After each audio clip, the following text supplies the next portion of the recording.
नमस्कार मित्रों, कैसे हैं आप लोग। हमने अपना जो अधिगम के नियम हम पढ़ रहे थे उसमें मैंने आपको थॉर्नडाइक के नियम पढ़ाए थे।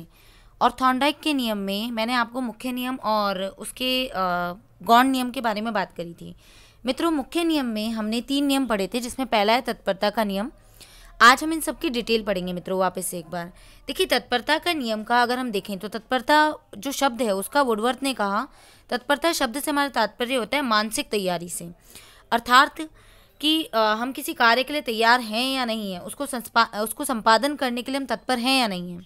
और अगर हम तत्पर हैं तभी हम उस कार्य में रुचि ले पाते हैं, उसको अच्छी तरीके से कर पाते हैं। यानी कि अगर हम ये कहें तो अगर हम किसी बालक को किसी विषय में उसकी रुचि जागृत कर सकते हैं तो हम उसे उस विषय को पढ़ने के लिए तत्पर कर पाएंगे, अन्यथा नहीं। उदाहरण के लिए अगर हम कहें तो किसी घोड़े को आप तालाब तक ले जा सकते हो, ये बहुत बुकों में मिल जाएगा आपको, आपने बीएड करते समय पढ़ा होगा, पर आप उसको पानी पीने के लिए बाध्य नहीं कर सकते हो।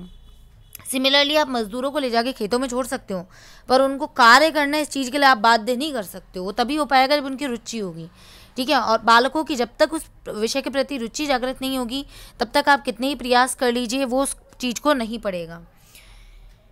दूसरा आता है मित्रों अभ्यास का नियम। अभ्यास का नियम होता है अनुप्रयोग अथवा प्रयोग का नियम।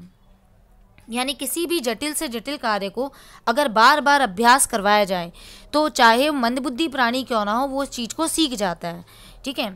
तो यानी कि उसको अपने व्यवहार में सामान्य बना लिया जा सकता है, उस चीज़ को फिर हम अपने उपयोग में ला सकते हैं।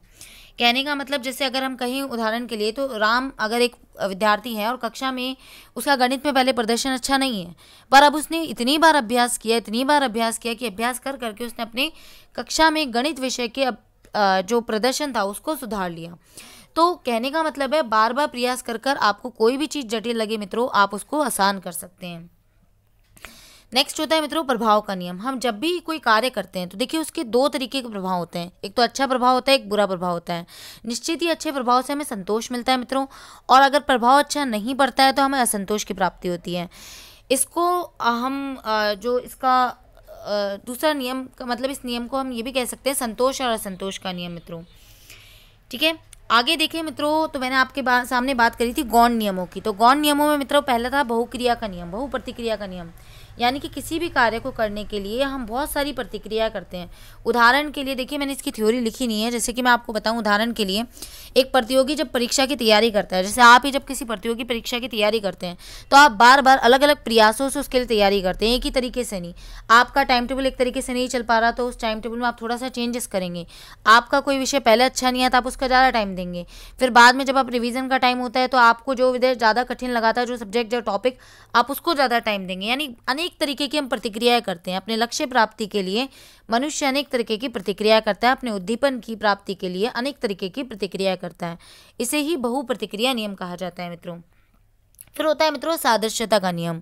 सादृश्यता का नियम ये कहलाता है मित्रों कि जो चीज़ हमें दिख रही है, जैसा हमें चीज़ दिख रही है वैसा का वैसा हम सीखने की कोशिश करते हैं। यानी आपने देखा होगा कि कई जो बच्चे होते हैं वो अपना रोल मॉडल बना लेते हैं, टीचर्स को बना लेते हैं, कभी किसी और चीज़ को बना लेते हैं और वो उनके जैसा बनना चाहते हैं। सादृश्यता का नियम यानी जैसा दिख रहा है वैसा सीखेंगे।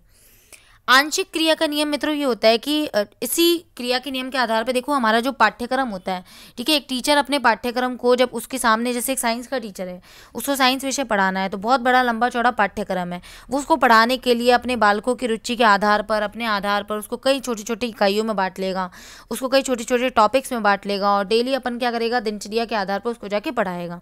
क्योंकि एक पूर्ण चीज़ को जब पूरा करना संभव नहीं होता है तो उसको कई छोटे छोटे पार्ट्स में बांट लिया जाता है, वहाँ होता है आंशिक क्रिया का नियम मित्रों।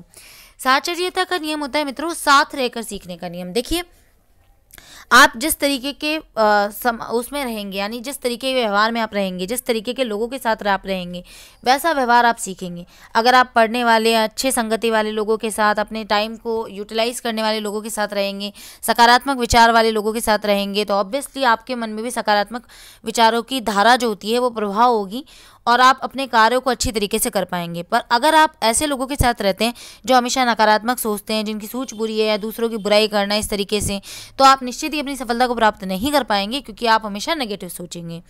तो मित्रों, ये मैंने आपके सामने कुछ बात करी, ठीक है, गौण नियमों की और थॉर्नडाइक के मुख्य नियमों की। देखिए, अब तक इनके ऊपर बहुत बार क्वेश्चन बन चुके हैं।